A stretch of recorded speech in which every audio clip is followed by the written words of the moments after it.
नमस्कार, मैं हूं महक और आप देख रहे हैं आवाज इंडिया न्यूज। नजर डालते हैं आज की ताजा खबरों की ओर। मैनपुरी जनपद में रहस्यमयी बुखार और डेंगू जैसी बीमारी के चलते शहरी नहीं गांव-गांव में बीमारी का प्रकोप है। साथ ही मरीज गांव में इलाज करा रहे या फिर कुछ जिला चिकित्सालय में इलाज करा रहे या फिर आगरा में इलाज करवा रहे। डेंगू के मरीज आगरा और सैफई में इलाज के लिए रेफर किए जाते हैं। डेंगू और बुखार के चलते अब तक 14,884 मरीज एक माह में देखे जा चुके हैं, जिनमें से 20 लोगों की मरने की बात जिला चिकित्सालय तैनात सीएमएस ने जानकारी दी, मगर इसके उलट सीएमओ किसी भी मरीज की डेंगू से मौत को नकारते हैं और बताया कि डेंगू से किसी की मौत नहीं हुई। साथ ही कैमरे पर बोलने से मना कर दिया, मगर बीमारी के चलते उन्होंने कहा कि इस मामले में जांच कराई जा रही है और जगह जगह तथा फॉगिंग की जा रही है। हालांकि मैनपुरी जिला चिकित्सालय में लगातार मरीजों की संख्या बढ़ रही है, मगर स्वास्थ्य विभाग डेंगू मरीज को बिल्कुल सिरे से नकार रहे। मगर अपनी बाइट में सीएमएस ने 4 दिन पूर्व पहले ही कहा था कि 20 लोगों की मौत हो चुकी है। जिले में रहस्यमयी बुखार और डेंगू के मरीजों की संख्या लगातार बढ़ती ही जा रही है।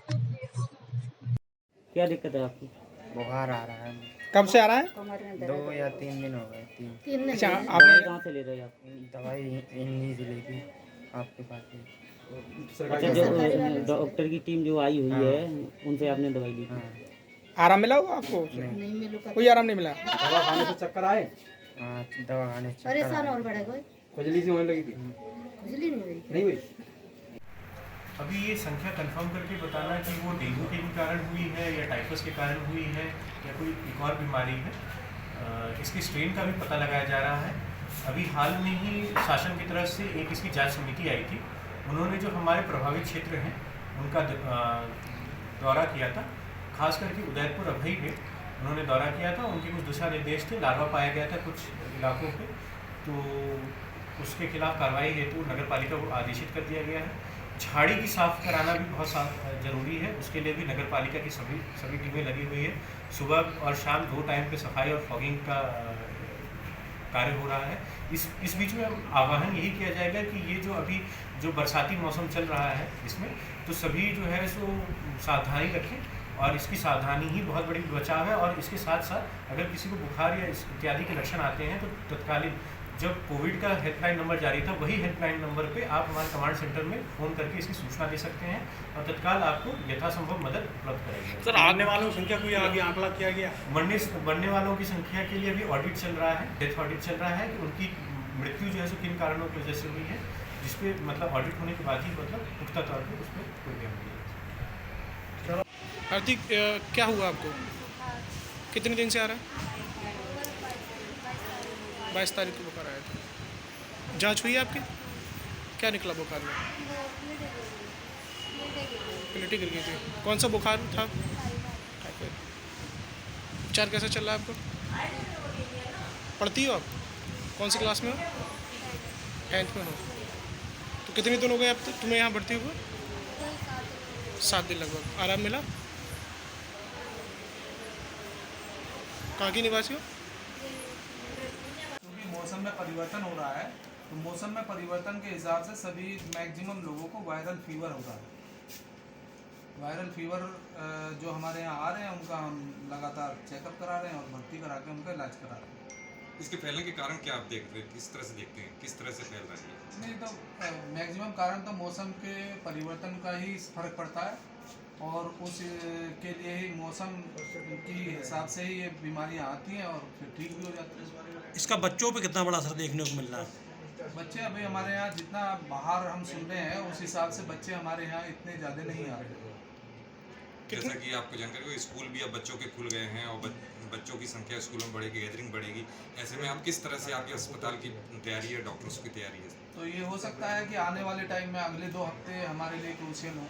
उसमें हम विशेष व्यवस्था ये है कि सबको दिखवाएंगे, सबकी जांच कराएंगे, सबको जितना भी मैक्सिमम हम भर्ती करके इलाज करा पाते हैं उसमें इलाज कराएंगे। होने वाले बुखार की गंभीरता को देखते कि अब तक कितनी सैंपलिंग हो चुकी है जिला अस्पताल? हमारे यहाँ पिछले माह अगस्त में ओपीडी में करीब 14,939 पेशेंट आए, जिनमें हमने RT-PCR 2539 लोगों को कराए और एंटीजन 350 के हुए, ट्रूनेट 156 हुए हमारे यहाँ। और मैक्सिमम हम जो है पैथोलॉजी 1700 6 लोगों की हमारी पैथोलॉजी की सारी रिपोर्ट हुई। तो मैक्सिमम हम कोशिश करते हैं कि जो भर्ती मरीज हमारे इंदौर में आते हैं उनका हम सबकी जांच कराते हैं। कितने बच्चे बीमार हैं? अभी हमारे यहाँ 2 बच्चे कुल भर्ती हैं। अच्छा, कुल मिला के डेथ हमारे यहाँ कुल हॉस्पिटल में 20 डेथ हुई। इनमें ज़्यादातर मैक्सिमम जो डेथ हुई है वो इंदौर में जो इमरजेंसी है हमारी उसमें ही गैस्पिंग स्टेट में आते हैं, वहीं पे डेथ होती है। इनमें से बच्चों की कितनी मौत हुई है? बच्चे की तो कोई भी डेथ हमारे यहाँ नहीं हुई। इसके बचाव के लिए क्या उपाय किया जाए? क्या उपाय किया? देखो, बचाव के लिए तो समाज में हमारे जागृति ये होनी चाहिए कि भाई जो मैक्सिमम हमारे केस होते हैं मलेरिया और डेंगू से कम होने वाली डेथ हम रोक सकते हैं अगर हम उसका प्रिकॉशन ले लें, मच्छरदानी लगाएं, है ना, और फुल जो शर्ट भाव को ढक के रखें, नीचे तक पैर को ढक के रखें, ऐसे कपड़े पहने।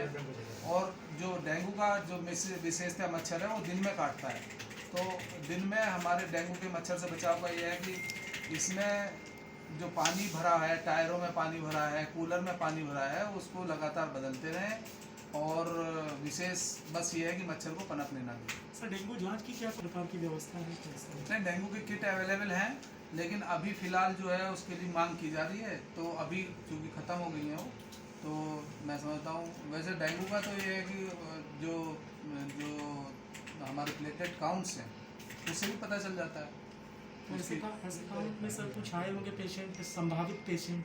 देखो, वो वायरल में हम उसमें वो बहुत ख़ास इलाज नहीं है उसका, तो उसको पानी से रिप्लेस करना है सिर्फ, तो वो सबका चल रहा है, उनमें कोई दिक्कत नहीं है।